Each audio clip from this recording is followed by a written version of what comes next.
Hi everyone, my name is Mike from Active Training World, and this is the briefing video for the Box End Triathlon weekend on September the 4th and 5th.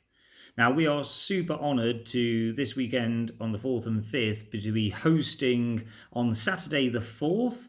We're going to be hosting the Triathlon England National Championships as part of our sprint distance race. And also on September the 5th, we are going to be hosting the European Championships qualifier for the GB age group team over the standard distance. So we are super honoured to be doing that, and we are really looking forward to a great weekend of races. So this briefing video is going to cover both days, but there is separate information, slightly different information for the both days. So please do listen up carefully.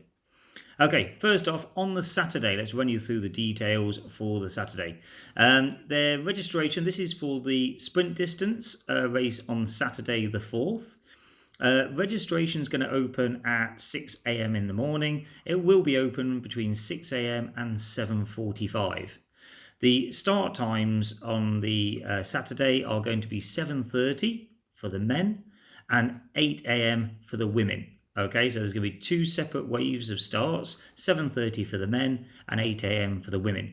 And the reason why we separated them out like that is purely because we need to be competing against the people in your age group, in your age category and age group, and obviously the gender categories as well, in order to be able to compete for the national championships.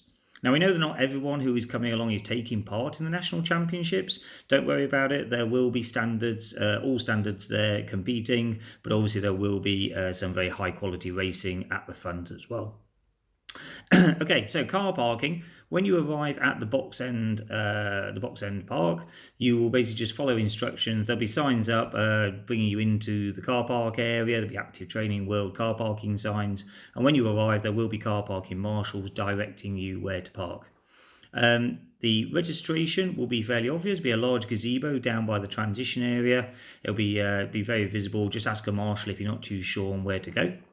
Upon arriving down at registration, you'll be asked for your name that you've entered under, and also if you said that you're a BTF member, then they will also ask to see your BTF member card.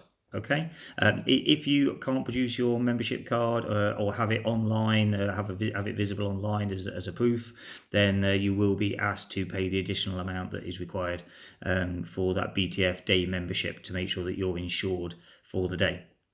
At registration, you're going to be given an envelope. Inside that envelope, you will get 2 race numbers with accompanying safety pins to go with them. You will also get 2 numbered sticky labels. Okay, the labels, one of them goes on your helmet on the front and the other one goes on your bike. This is to enable us to be able to identify your bike and helmet, so we make sure that no one else is stealing your bike at the end, and we match them up to your names. Okay. You'll also be given a timing chip and also an ankle strap. The ankle strap and the timing chip go on your left ankle. That timing chip is what enables us to actually make sure you get accurate times throughout the race. You'll be timed in and out of transition at the end of each leg of the triathlon. It's very important you don't lose that timing chip, and please do hand it in at the finish line. We'll have a bucket there for you to sort of take off your timing chip and chuck it into. They are very expensive, so please don't walk away with them. On the timing chip, we recommend that you don't cover your timing chip up. Okay. The timing chip, if you cover it up with your wetsuit, for example, for the swim, then there is a possibility that it won't read when you get out the water, especially when it's wet. So we do recommend that you put your wetsuit on and you pull the leg up so that the chip and the ankle strap are exposed underneath it. Make sure you put it on your left ankle. The reason for that is that when you're on the bike leg, you don't want the ankle strap to be getting caught in your chain and causing an accident. So we recommend you put the timing chip and ankle strap on your left leg. We will also out there, our chip readers will be positioned to make sure they pick it up from the left hand side. So it's another reason for making sure you have it on the left ankle. You get 2 race numbers, like I said. The reason why you get 2 race numbers is one for the front, which is used for the run leg, and another one which is used on the back for the bike leg. I know that many of you are experienced triathletes and you may have a number belt. That's absolutely fine. If you have a number belt, you just need one number and then you rotate the belt round from the front to the back or the back to the front between the bike and the run leg. Okay. But in case you're not using a number belt, we do provide you with two numbers, in which case you just need to fasten one to the front and one to the back of the jersey that you're going to be wearing for the bike and the run leg. The great news is that as some of the restrictions that we've been living under for the past 18 months have been lifted, that we can now welcome spectators to our events, and we are looking forward to hopefully seeing some of your friends and family coming along and cheering you on. What we do ask though is that the spectators are sort of conscious of the fact that we still don't want to get people grouping together too much, and that we do ask that they spread themselves out, be safe, and just be aware of other people who may be still be being cautious at this time. And there's plenty of space in Box End Park, lots of great vantage points to cheer you on from. Please make use of that space accordingly.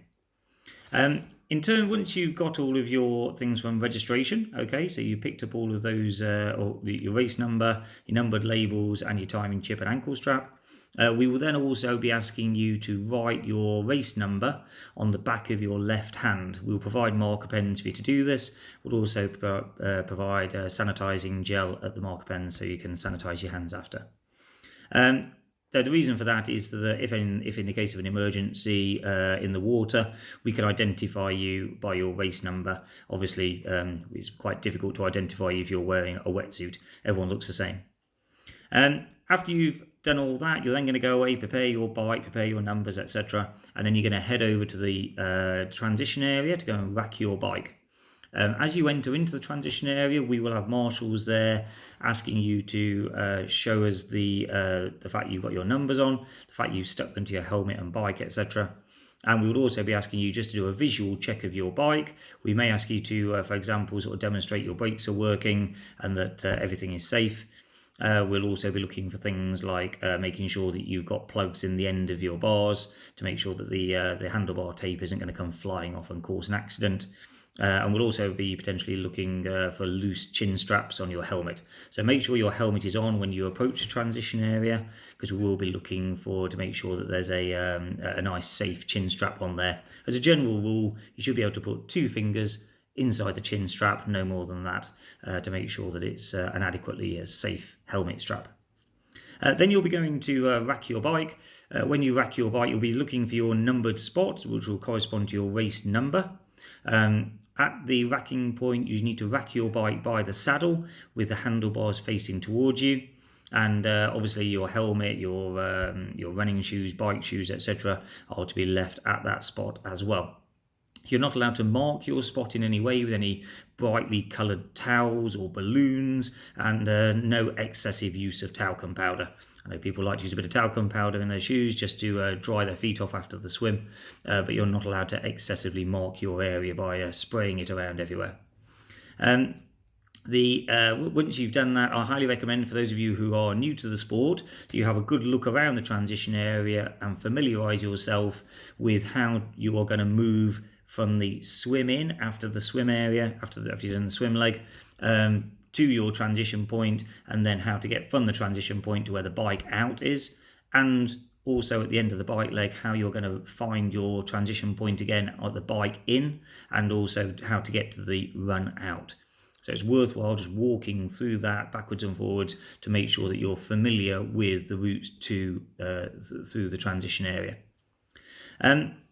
Once you've done all that racking of your bike, etc., we do ask that you don't leave large bags in that by your spot, because it's going to clutter up the area and make it difficult for other competitors. So we will have an area to the side of the transition that you can put your bag for. We're going to call it an excess baggage area. So if you do have any large bags, you can leave them there at the side. They won't get in anyone else's way. After you've done that, then you're then going to go away and prepare for your swim, which is the first element, and we will be calling you to the pre-start area around about 10 minutes or so before your start times. Like I said earlier, we have got 2 start times on the Saturday. We've got 7:30 for all men and 8 o'clock for all the women. Okay, so you will be called there 7:20 for the men and at 10 to 8 for the women. We will allow you to very quickly dip yourselves into the water to acclimatise yourselves and prepare, make sure you have plenty of time, and we will now be calling you to a mass start. Now that's a bit of a change, maybe from what some of you have been experiencing in the last year or so at our events, because we have been doing staggered time trial starts, but we are now allowed to do mass starts, and we will be doing a mass start at this event. If you become accustomed to those sort of time trial starts where you're not surrounded by people in the water at the start and you prefer that, it's perfectly acceptable just to hang back when the gun goes, wait for everyone else to go, and then set off. You're not going to lose much time, and if that makes your experience so much better, then so be it. But the time that you will be given for the race will be at the point of the sounding of the gun when everyone else starts. But obviously, your safety and your personal experience probably trumps whether or not saving a few seconds here and there in the swim. So the swim for the sprint distance is 1 lap of the lake. The lake itself, if you haven't been before, is basically like a large donut, okay, but an elongated donut with an island in the middle, and down each side of the island there are wakeboard jumps. The lake is used as a wakeboard park in normal use, and in fact later on in the day after your race you'll probably be able to see some people using it for the wakeboarding. And they're basically the course just goes straight down the middle between the wakeboard jumps, and there will be large buoys positioned at the ends of the straights for you to turn, and you'll do a 90-degree turn to the next buoy where you'll do another 90-degree turn and come down on the far side of the lake in between the wakeboard jumps again. You'll do another 90-degree turn and then head towards the exit. The exit will be marked with a very large inflatable arch to make it nice and easy to spot, and there's a nice bit of astroturf there for you to exit and come up the bank into the transition area. Okay, so you're just doing 1 lap of 750 meters. There will be lead kayaks out there making sure that you're going the right way, and obviously we will have water safety teams out there making sure you stay safe. If for any reason you're going to need any help whatsoever while you're in the water, if you feel uncomfortable or you're getting cramp or anything else, simply roll onto your back, put your hand in the air, okay, and basically one of the water safety guys will come over to you and check you out and make sure you're okay and assist you in however you wish. Obviously your safety is very important to us, and we will be being vigilant in that case. So that is the swim. Okay, you'll then be heading out onto the bike course. Okay, you're going to go through transition. Very important that you don't touch your bike until you've put your helmet on. It's one of the rules of transition. One of the rules of triathlon. One of the key rules that we have.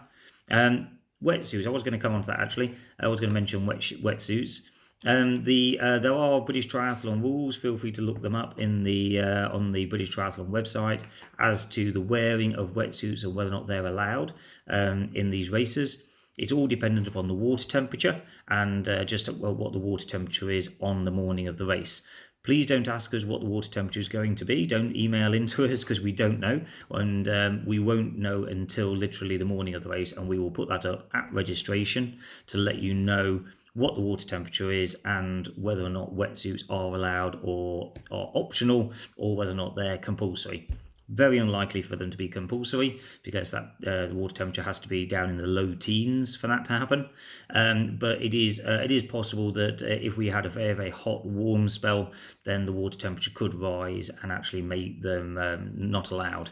But with the weather that is forecast at the moment, I think that would be quite unlikely, and it's not what I would expect. I would recommend that you bring your wetsuit with you in any case.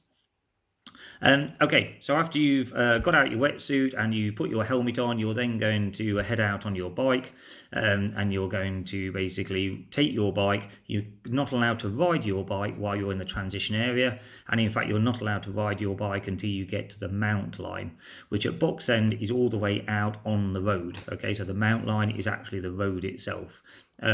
So you'll be following matting. We've got matting down, so if you're running barefoot, that will be absolutely fine. Won't hurt your feet. It goes across a bit of a road, bit of a gravel area, but like I say, it'll have matting covering it. And then you get to the road. That is where you're then allowed to mount your bike. and you then head off on a 20.1 kilometre lap.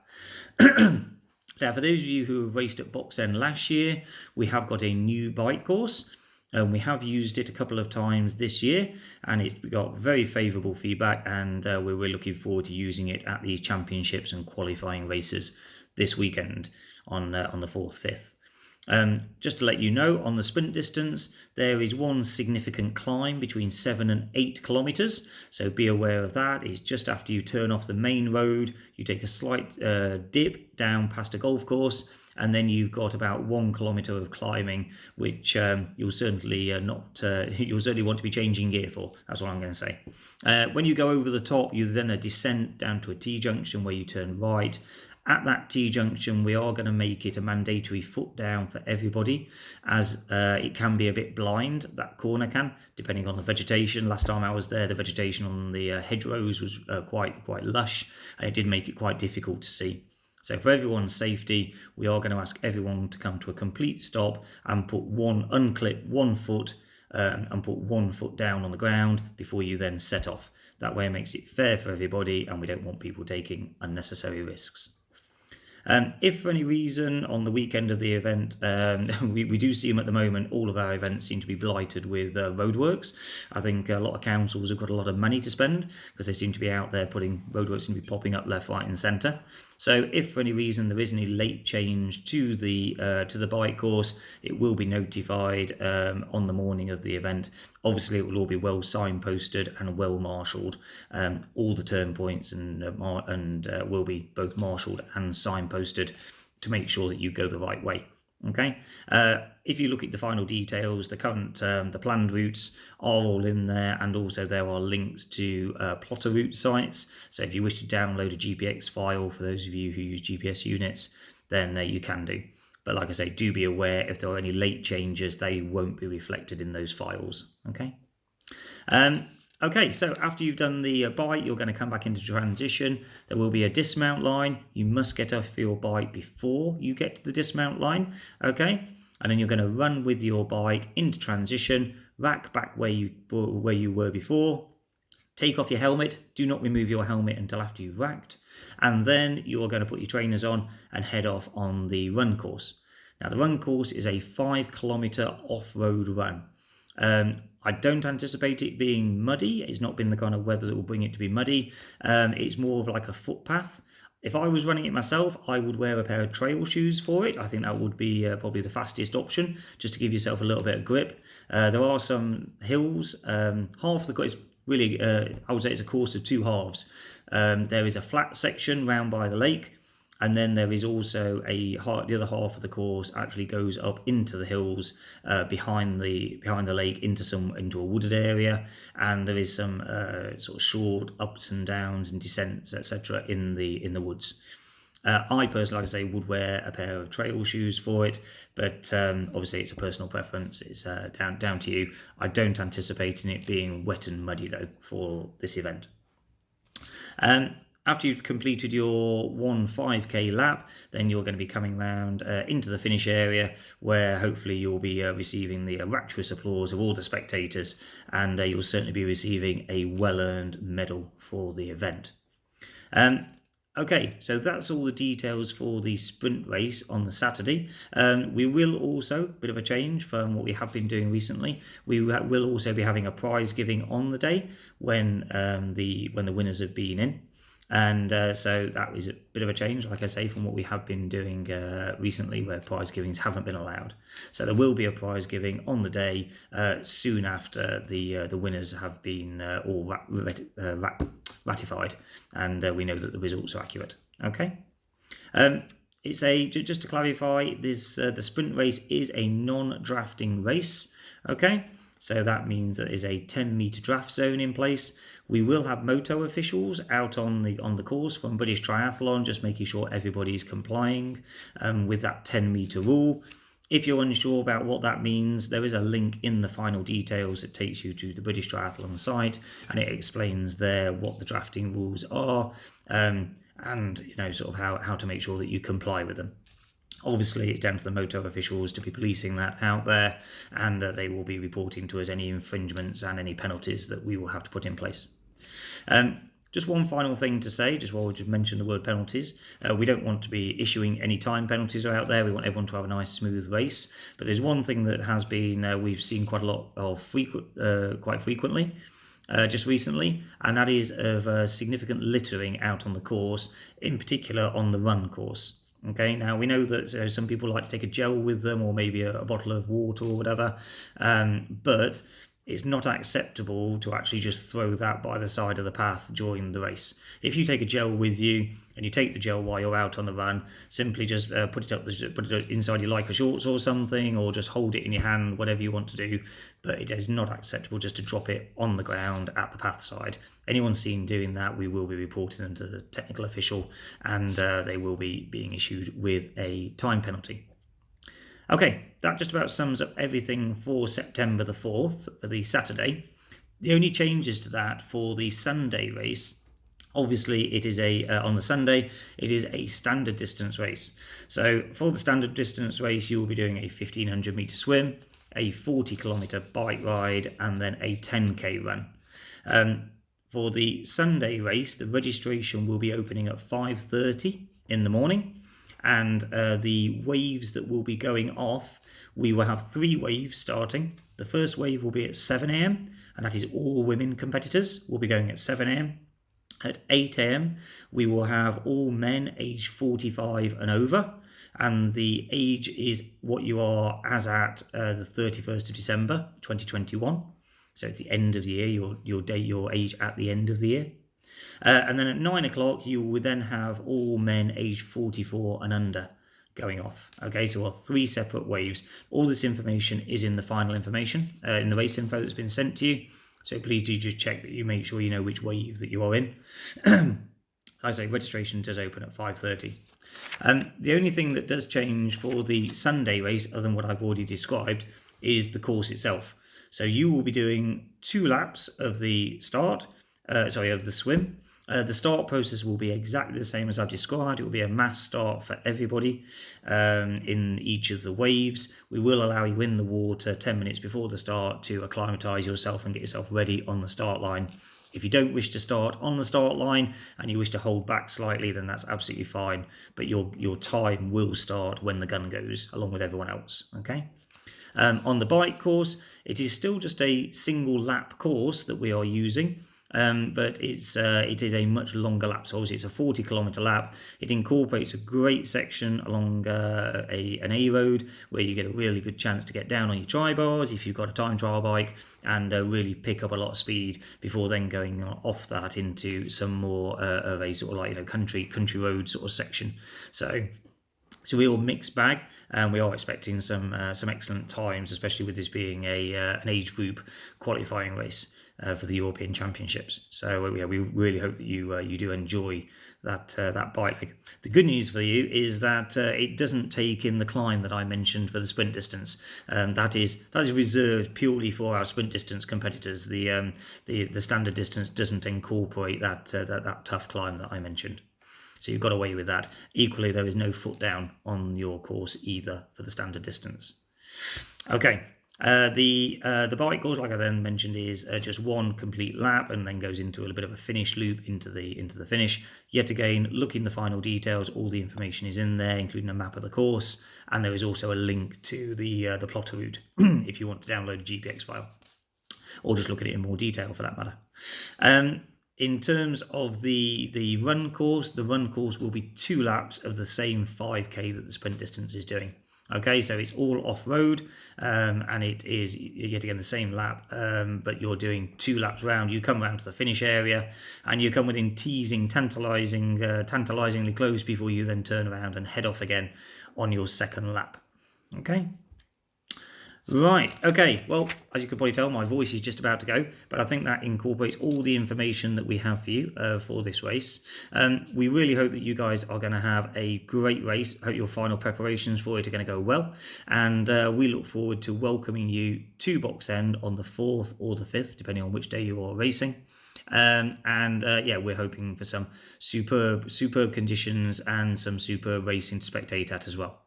Okay, if you've got any questions, please drop them in the comments box below or email them into the events@activetrainingworld.co.uk inbox, and we will respond to them. Hopefully, guys, that's it, and we will see you on the day. We can't wait for it. Okay, take care, guys. Bye.